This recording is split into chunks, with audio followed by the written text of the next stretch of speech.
Mas como Deus vai pegar Saul, lá de Benjamim, e vai levar até Zuf, aonde está Samuel? Como Deus vai pegar aquele menino que está deitado lá no sofá, na sua casa, na sua mansão, e vai levá-lo até a presença do profeta para ser ungido rei? É longe, não é perto. Você percebe que são 3 dias de caminhada. Então, e eu estava olhando isso aqui, eu falei, mas Deus é maravilhoso, né? Deus encontra um jeito de levar Saul até Samuel. Como, pastor? Usando as jumentas. De novo, jumenta na Bíblia. Usando a jumenta. Eu acho que vai um anjo lá e espanta a jumenta. Vai. E a jumenta desaparece. O pai de Saul fica preocupado. Cadê as jumentas? A jumenta sumiu. Mas cadê? Mas jumenta é um bicho tranquilo, filho. Elas pasta um pouquinho aqui, caminha mais 2 passos para lá, pasta lá. É um bicho lento, devagar, não tem pressa, vai de boa, não está, né? Mas eles começam a procurar ali na redondeza e não acham. Eles vão um pouquinho mais para frente, mas também não acham. E as jumentas do seu pai, né, de Quis, se perderam. E mais uma vez a jumenta se torna aqui um instrumento de Deus para um propósito. Repete comigo: Deus tem um propósito, e Ele vai usar, nem que for uma jumenta. Você lembra de Balaão? Quando recebe de Balaque, vai lá, profetiza contra, o povo de Israel é numeroso, está lá, olha para as campinas, tomou tudo, são 3 milhões de pessoas. É o seguinte, vai lá e amaldiçoa. Mas no momento que ele está indo, quem que ele tem como oponente que não quer ir? A jumenta. E a jumenta fala. Eu acho tão engraçado aquele texto que a jumenta fala e o Balaão responde. Já não basta, ele começa a conversar. Está acontecendo, jumenta? E a jumenta, é engraçado. Você lembra da entrada triunfal em Jerusalém? Que Jesus entra em Jerusalém? Ele fala assim: você vai lá e pega um jumentinho que nunca foi montado e traz para mim. Um jumentinho, filho de uma jumenta. Ele entra em Israel, ele entra em Jerusalém montado numa jumenta. Você lembra daquela caminhada de 3 dias de Abraão rumo ao Moriá para sacrificar Isaque? Você lembra? Quando chega ali ao pé da montanha, e a palavra do Senhor diz: agora vocês ficam aqui com os jumentos, eu subirei, vou adorar e depois nós desceremos. Você lembra da sunamita, que quando viu seu filho morto, ela pega um jumento, e fala para o seu servo: vamos buscar, vamos atrás do profeta Eliseu. E ela vai. Então eu olho para isso aqui, eu fico... Abigail, quando foi se encontrar com o exército de Davi, que vinha como um doido para acabar com a sua família e com Nabal, e foi numa jumenta. Então eu estava olhando isso aqui, eu falei: como que Deus usa? Você vê um bicho desse, saiba que ele foi mais usado por Deus que muitos que se dizem filhos de Deus. Porque Deus, Ele usa quem Ele quer, do jeito que Ele quer, da forma que Ele quer, mas o propósito de Deus vai se cumprir em nome de Jesus. Jumenta na Bíblia é algo importante. Você olha os textos, e de muito valor. Todo tipo de trabalho, transporte, era feito através desse animal. Então cavalos eram utilizados para guerra, jumentas eram utilizados para trabalho, para transporte. Então era um animal de muito valor. E de repente se perde esses animais de muito valor. E tem algo interessante nessa história, como eu já falei para vocês. É um animal que se perdeu, mas é fácil de encontrar, porque ele não vai muito longe, anda devagar, porém já são 3 dias e nada. Deus tinha um propósito de levar Saul até Samuel, e as jumentas estavam cumprindo o propósito de Deus. Isso aqui me deixou assim Deus tinha um propósito de levar Saul daquela região longe até a presença do profeta para ser ungido. E ele vai usar as jumentas para que esse propósito se cumpra. Isso obrigou o quê? Saul e o seu moço a caminhar 3 dias e a chegar na cidade onde Samuel morava. Aí eu me pergunto, como tirar Saul de um dia comum que ele vivia, dentro da atmosfera e da ambiência que ele vivia, para um dia extraordinário?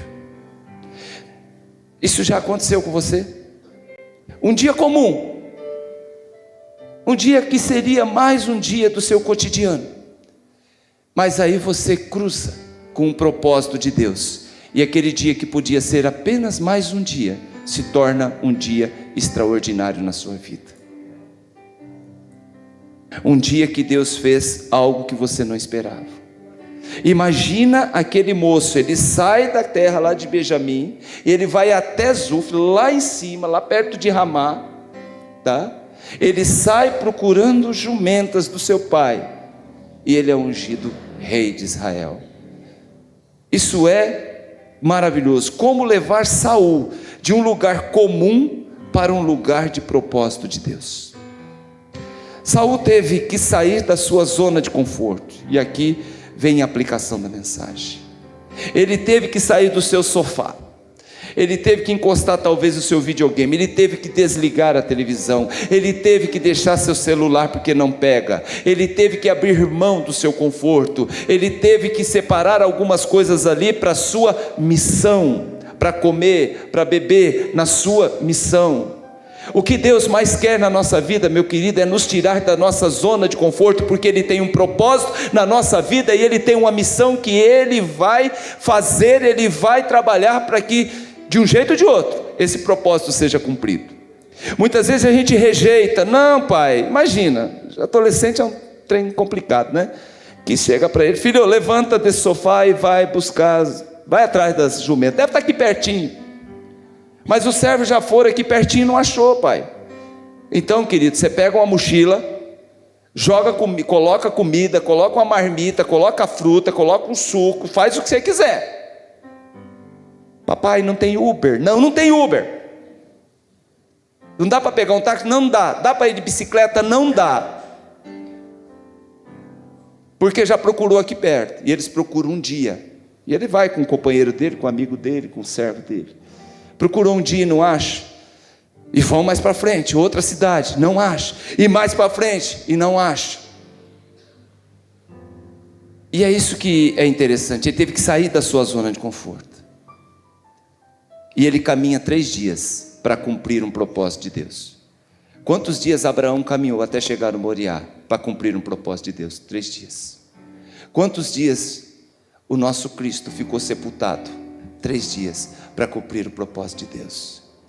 Meu irmão, e muitas vezes a gente não entrega 1 hora, eu estou falando de 3 dias, a gente não entrega 1 hora, para se cumprir o propósito de Deus na nossa vida. É tudo difícil. Ah, pai, eu não vou não, manda outro. Ele poderia dizer isso. Ah, pai, eu estou cansado. Jovem tem isso, né? Eu estou cansado. Eu estudei demais essa semana. Não dá.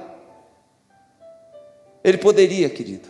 Então, a gente muitas vezes tem dificuldade, não entregar 3 dias, a gente tem dificuldade de entregar 10 minutos de oração, para cumprir um propósito de Deus na nossa vida. Às vezes Deus, Ele nos tira de um lugar e nos leva para outro, e a gente acha que está dando um passo para trás. 3 dias e não acha. Mas na verdade você não está dando um passo para trás, você está dando um passo na direção de um propósito de Deus. Muitas vezes a pessoa fala: puxa vida, perdi meu emprego, isso é um retrocesso na minha vida. Querido, você está orando, você está buscando Deus, de repente aquilo não é um passo para trás. Uma rescisão de contrato às vezes não é um passo para trás, é uma mola propulsora que vai te jogar lá para cima. Muitas vezes Deus está te tirando daqui, está te colocando em outro lugar, porque lá você vai ser visto. Muitas vezes você está tendo que abrir mão de um lugar que você gosta de morar para ir morar em outro lugar, e você fala, não, isso é um retrocesso. Nunca tenha, quando você é um homem ou uma mulher de oração, nunca tenha os propósitos do Senhor como um retrocesso, mas como algo que vai te levar para frente, vai fazer você avançar. Uma decisão, uma discussão, um problema familiar, meu querido, vai, coloca teu joelho no chão e fala, Senhor, está dentro do seu propósito? E de repente o propósito de Deus falou assim, está sim, te consertar, melhorar você, melhorar teu gênio, melhorar teu comportamento, melhorar suas atitudes. Você percebe que tudo tem um propósito de Deus por trás? E muitas vezes a gente fica questionando, a gente fica achando que não é com a gente. Quando parece que as coisas estão dando errado na sua vida, ore para entender para onde o propósito de Deus está te levando. O que Saul chega, qual é a conclusão? Fala, gente, compadre, aqui não dá certo, 3 dias, fracassamos, não achamos, vamos voltar. Mas tinha um propósito de Deus nessa história. Está muito distante da sua casa. Saul estava muito distante da sua casa, porém estava cada vez mais perto do trono de Israel. Amém, amados?